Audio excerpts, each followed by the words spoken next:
Germans, and I'm thinking, these people are trying to kill me. And there was no time to contemplate. And I don't believe I've ever gone back to contemplate. I was looking for somebody to kill, and that kind of shocked me. Your whole value system takes a beating.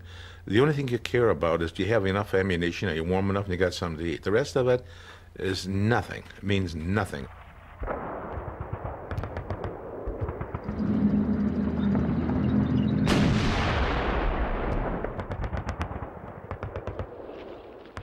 A round exploding in the midst of the trees would send little slivers of wood that were like tiny spears. And suddenly the guy next to you would go down. I mean, you'd be talking and suddenly he disappeared. So you were aware that you might not make it out of there.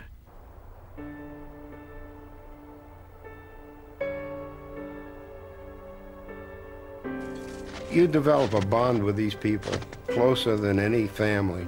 You may not like them as a person, but you can depend on them. They're gonna cover your back, and you're damn well gonna cover theirs. And when you see one of them get killed or dismembered or horribly hurt or lost his legs or heard him cry for his mother or any of the things that go along with that, you have to be damaged unless you're sick, unless there's something wrong with you.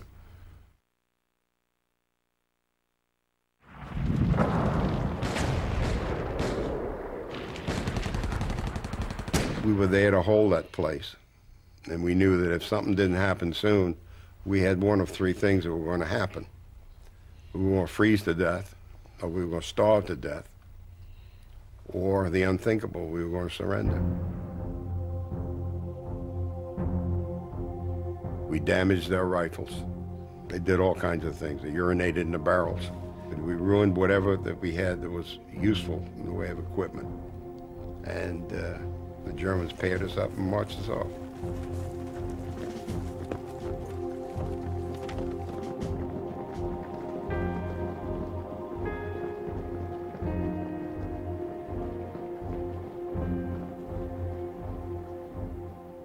When we ran into the tanks, the sergeant said, well, you guys, it's over with. We can't function anymore. We don't have ammunition. You don't have anything. We don't have any people. And the Germans are all over here. I'm going to go out and surrender to the tank commander and see if he'll take our surrender. So I watched him walk out, and the sergeant had a little hanky or something, and he was waving. And the hatch of the tank came up. I really thought they were going to kill him. I thought he was going to be shredded with a German 88 or something like that. But they didn't.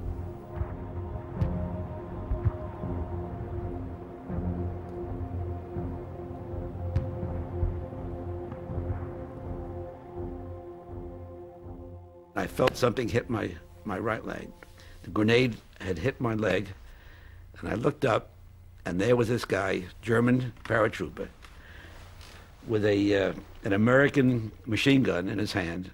And suddenly the kid next to me just stood up and took off, panicked, and they cut him right down.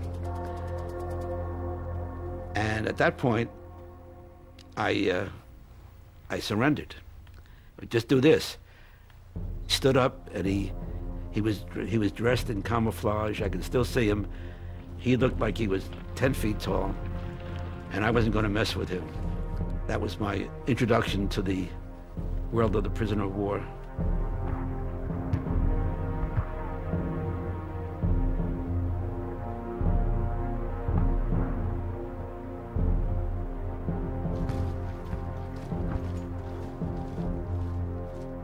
Probably the biggest problem with an infantryman or anybody else that had to put up their hands and surrender and say, I give up, don't shoot. That person has to live with all their life. But an Air Force man is shot down, and, you know, we all knew that we were either going to be shot down or killed or wounded. And a prisoner of war, if you were shot down, you knew it was going to happen.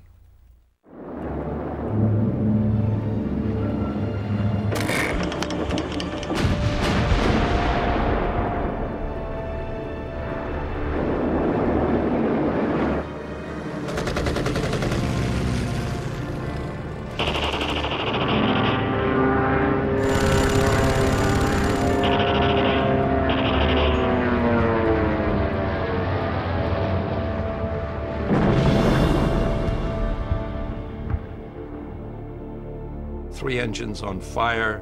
The Bombay was on fire. Controls were obviously gone because the poor pilot couldn't do anything about it. And I saw the Bombay hatch had blown off, blown away. And I'm looking down and I'm seeing the earth spinning underneath me. And I said, oh, I got to get out of here.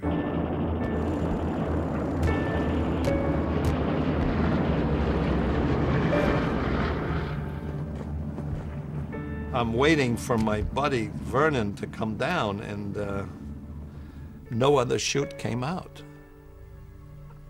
Just before we left, his father had come to say goodbye to us, and he put those big hands at the back of our heads, and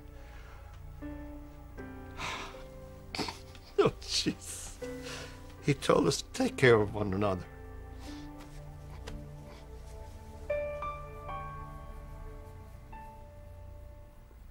After we got hit and had the mid-air collision and lost 3 out of 4 propellers and other excessive damage, there is no doubt that we were doomed. We were going down.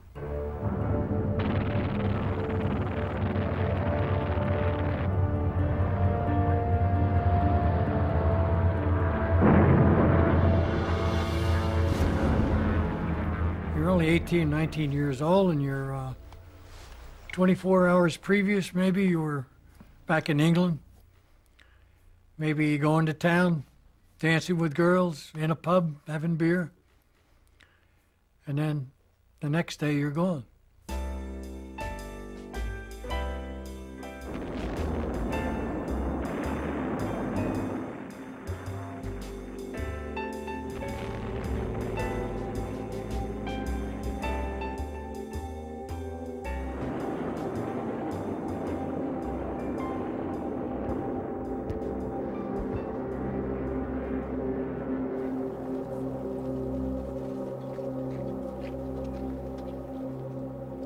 And that shock of being, one moment you're free and the next minute you're in some strange country as a POW with no expectations of how long the war might last. I know I thought I'll be here forever.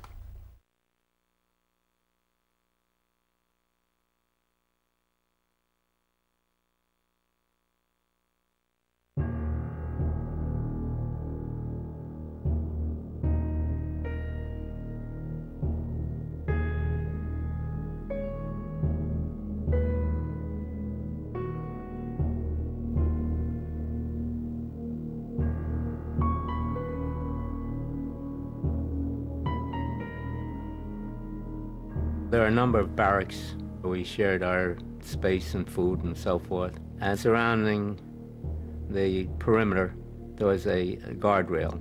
And then, let's call it a no man's land, and then fence inside a fence inside a fence. Barbed wire, electrified, etc., etc. They marched us to a compound with Doberman Pinscher dogs on us. And there was a perimeter of about 5 feet. They said, if you get 5 feet of this fence, we'll kill you, we'll shoot you. And there were guard towers all night long. It was lit up. We were registered in by American prisoners who were utilized as clerks. And at that time, everybody was registered in as a Protestant. They informed us that the Germans didn't like Catholics and they didn't like Jews. They used all kinds of means of trying to extract information from you. Anything from being very nice to good cop, bad cop. They never tortured me during those interrogations, although one of the men in my cell, when I was in a cell, he was taken out and questioned. He was a Belgian, and when they brought him back that evening,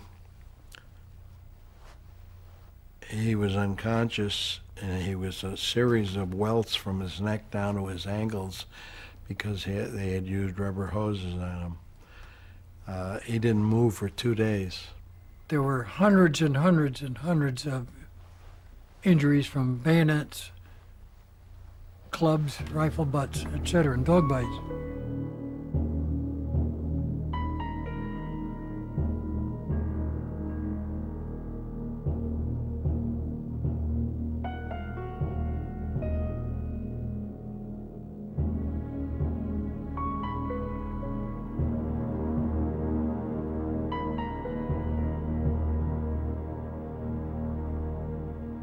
You were infested with lice. You were not only feeding yourself, you were feeding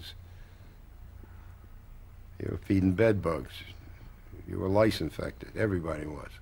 And there was no medication. There was no, if you got sick, that was it. If you needed any medical help at all, you never got it. You just died. You were given a blanket when you entered the camp, and you choreographed who turned over and when you turned over.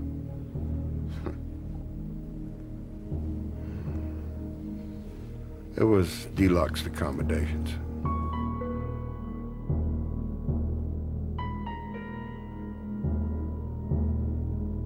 We didn't get fed much, and we had a liquid they called soup. It wasn't soup at all. It was more of hot water.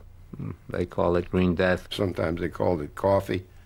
I've even heard it called tea. It was all the same hot grease. Sometimes there'd be something floating in it. And you got anywhere from a tenth of a loaf or to a seventh of a loaf of bread, depending on the size of the loaf. And one man in the room would slice it up with a knife, and and we'd all stand around and watch that he didn't cheat. He would get the last choice. So they couldn't have been cut more equally if you used a micrometer. My friend Norman, he was with a group that all they talk about was naming candy bars. Every day they would name as many candy bars as they could. You made up menus. You talked about the food you were going to eat. You talked about where you were going to eat it. You obsessed with food. And the worst part about talking about food is you could see it in front of you. You could see, you look down, you see a table, and there's a steak right on the plate. And say, my gosh, that looks good. At times that they would dump potatoes in the yard, and the camp I was in were all officers and gentlemen by act of Congress. The potatoes were half rotten, coated with human feces. You want them, take them. You don't want them, leave them. And we took them because we were hungry. And you would stand in line waiting to get your bowl filled with a stack of bodies next to you. And you literally, if you wanted to keep your sanity, didn't see them. There could be somebody that you talked with the day before or the night before or hours before, some cases. And then they'd be in the stack. And you were able to get your food, or such as it was, and go off and, like an animal, feed yourself. And never think about it. Never concern yourself with it.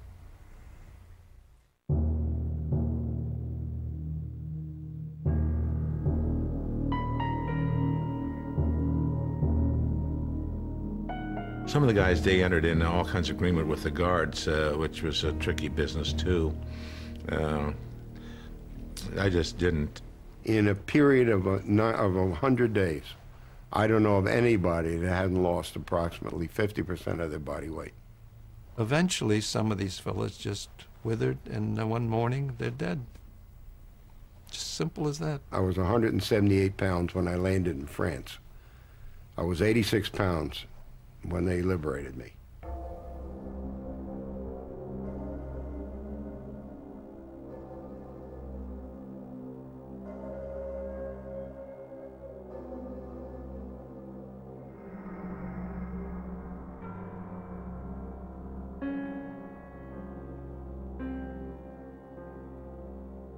They took me out into the courtyard, and 14 of my Belgian friends were marched in, and one at a time they were executed by firing squad. And one of them was a priest, by the way, Father Andre. But after each execution, the commandant, who was standing next to me, would give me a little nudge with his elbow and say, "You're next unless you tell me what I want to know." Everybody at one time or another had bouts of dysentery. And you'd be, sometimes when your guts were ready to blow up on you, you'd be leaning on that barrel, like I was one day when our camp commander came by. He was the leading non-com in the camp, a guy named Metz. Yeah. I'm leaning on that barrel, my butt hanging in it. And he came by and he indicated that he wanted me to go back inside. I told him, "Nine, I'm not finished." And he pulled out his Luger. He cocked it and put it on my head. And I told him, I said, "You go ahead and shoot, you son of a bitch, I'm not moving." Obviously, he didn't shoot. He put the gun away and he walked off and left me. But I didn't care. It's not a question of being brave or a question of, you reach a point where it just doesn't matter. It just doesn't matter. I didn't know, I no more reacted to the danger of that than I did inhaling or exhaling. It just didn't matter.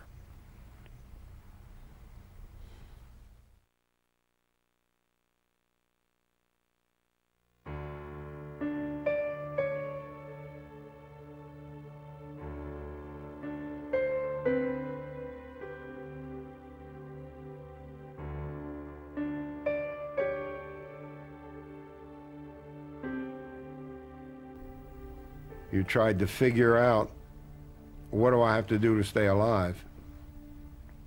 And you tried to process all of that. We had to be optimistic, and you know how Americans are. They can kid and joke around. And no matter how bad the situation was, call it jailhouse humor, ghoulish humor, or whatever, but something I would see would be funny or out of the way or ironic. We did have humor.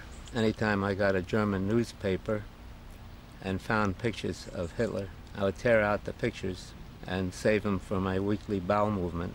I didn't let anyone know because then it wouldn't be enough to go around. Other people might get the same idea. And our main problem was to agitate the goons, the German guards, as much as we could, and that gave us some pleasure. We discovered by accident that if all the heavy rock were loaded onto these gondolas on the side facing the river, and the light stuff was on the other side, when they flipped the lever and the body of the gondola rolled toward the river, the centrifugal force would take the whole cart and it would go down in the river. They'd walk in a room and somebody at upper bunk would take the door and just wham, slam it as hard as they could. As soon as this guy walked in the room, yeah. I mean, that kind of stuff was harmless, but that's what gave us our kicks. They would go absolutely berserk. It was like they took leave of their senses. And God forbid if you laughed or showed any happiness about what happened, you were dead. You had to keep a straight face. So there was a lot of humor in a prison camp up to a point. We used to talk philosophy a lot about what you believed. Is there a heaven or a hell? And of course, we all agreed that if this isn't hell, it's close to it. There were people that just could not handle it. It had nothing to do with their intelligence. It had nothing to do with their physical strength. I don't believe anybody consciously gave up. This is subconscious. We had people that just walked over the tripwire, where if you went over that wire, you knew you were going to be shot by a tower guard. You have to take one day at a time. Well, with people in the situation that we were in, it was 1 hour at a time. It was one 10-minute segment at a time. You just had to get through this period. Death was so easy, and giving up was so easy that, you know, you had to be pretty tough. If you would give up mentally, you'd be gone. Could be in a matter of hours, it could be a matter of days, but you'd be gone. The thing I used to tell them, I said, don't make the Germans feel this good. Don't die in this place. Don't do it. We would just push them and kick them, and we'd be rough with them. No cuddling, because we had to shake them out of this, and we're all brothers there, you know. And we figured that we made it, we're going to have these guys make it too.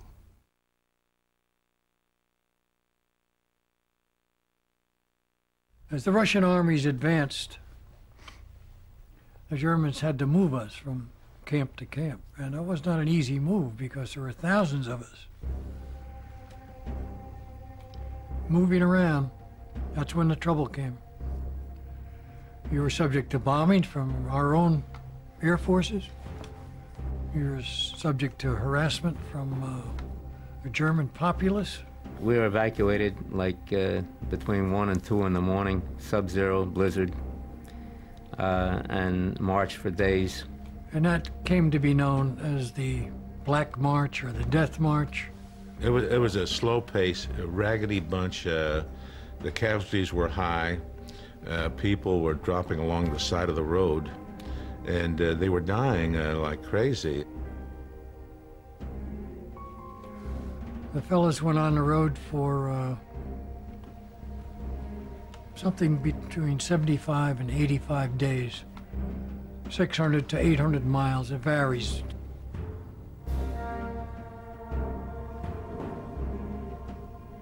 There was an order given to kill all the POWs, and it was never carried out, I don't think, but they didn't have to carry it out because they were dying already. After about a week, 5 days, 6 days of marching, during the night my leg had swollen, my foot had swollen and burst my boot. People that couldn't walk, they put them in a wagon. I carried my friend Al Abrams for a while until he says, I just can't go on, so we put him in a wagon. And they put 25, 30 of us on it in layers. It would layer one on top of the other. And some of these fellas, had the war lasted another 3 days, they'd have never made it. Just never made it. You prayed that when they loaded you on the cart, you weren't the first on, because the guys on the bottom, invariably, there'd be one or more suffocate. And they marched on the road in the open roads and fields where they stayed at night until the end of the war, actually. And one morning, they wheeled us out carried us out to the side of the road, get ready to load us on the cart. We looked around, all the guards were gone. Don't know what the hell happened to them. And over a hill, a little rise in the road, you could see this tank come, and a bunch of scruffy-looking guys.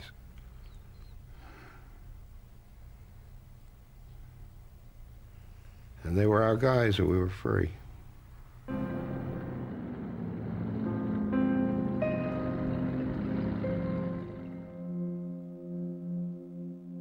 The day we were liberated came upon us rather suddenly. We woke up in the morning and the German sentries were gone out of the towers. They were empty. And everybody's saying, they're gone, they're gone. And so we ran around like a bunch of madmen, screaming and hollering and celebrating. And yet there was some trepidation because we weren't positive of what had happened. On May 1st, the Russians came in on horseback and half-track and with tanks. And the Russian colonel had his 2 girlfriends with him. And the first thing he said, he says, I have liberated this camp. tear down the fences. And that's exactly what we did.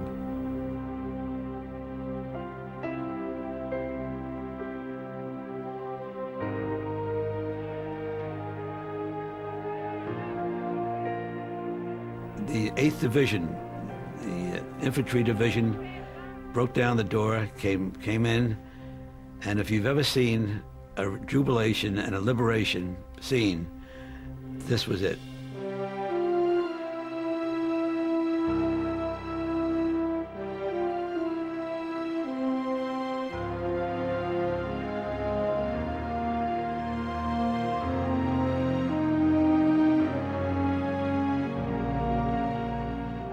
Men swarmed all over the tanks. You couldn't even see the tanks. Men were cheering and hooting and hollering, and I was so happy, and I was reserved. I wanted to make sure.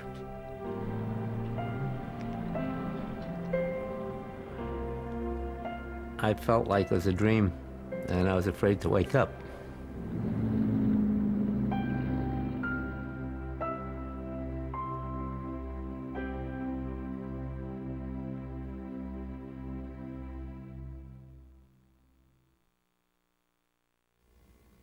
They left messages that they were gone. We took over the whole compound. General Stratemeyer came and shook our hands. All the beatings and starvation and all that was over.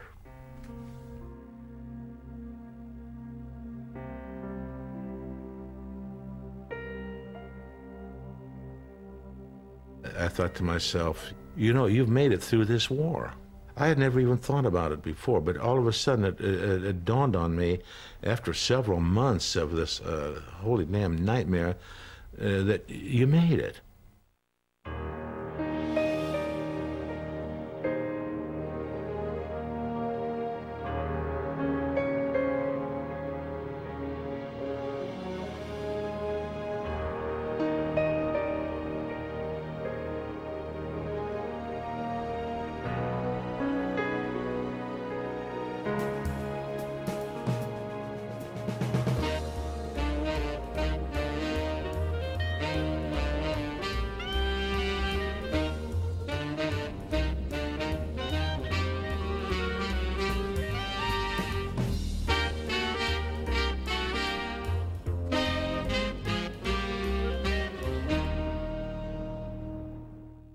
We're a hospital ship. And we landed in South Carolina, Charleston, South Carolina. And they carried me off on a stretcher and put me down on the pier. And I could just remember rolling over and just kissing the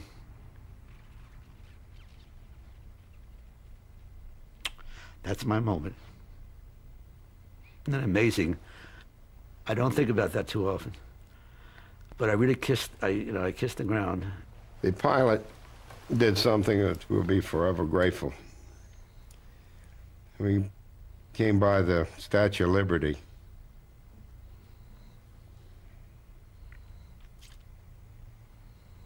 And he did a 360 around it. First from the right and then the left, so the guys on either side could see Lady Liberty.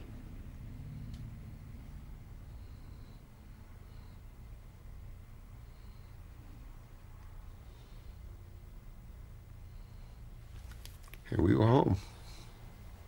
I'd come out of the subway and came around the corner, and this was the corner that I had been playing stickball and everything with, and along comes, I saw a ball, Spalding, you know, those pink balls, came bouncing towards me, and I instinctively just grabbed it, and this little kid comes up. He couldn't have been more than 12 years old, and he had this big, enormous glove in his hand and a cap. He's, "Give me the ball or I'll waltz him up your snot box." I was home.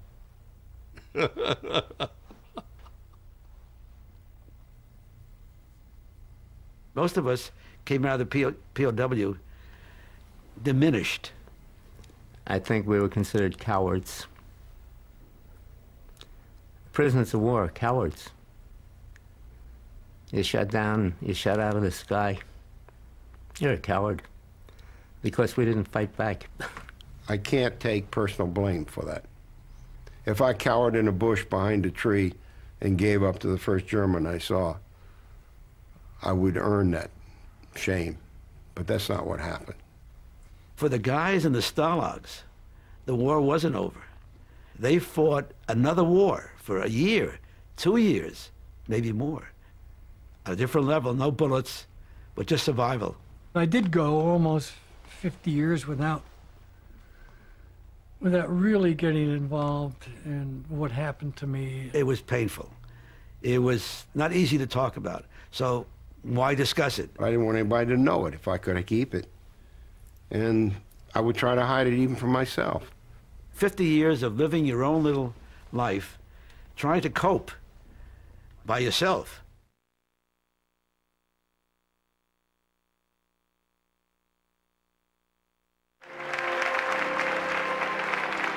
That every man standing with me on this platform is a World War II veteran and former prisoner. We are really like an extended family.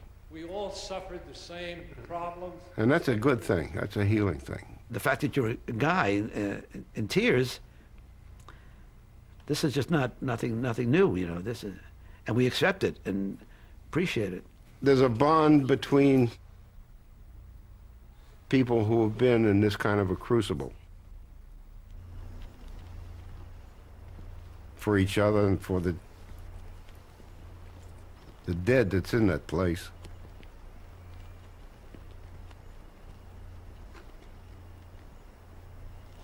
Our self-esteem has risen to the point where we are really proud to have gone through that. I feel that my part really meant something and helped to win the war. And that makes me feel good.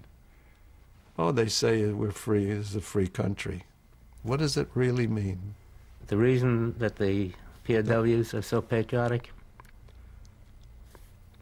we know.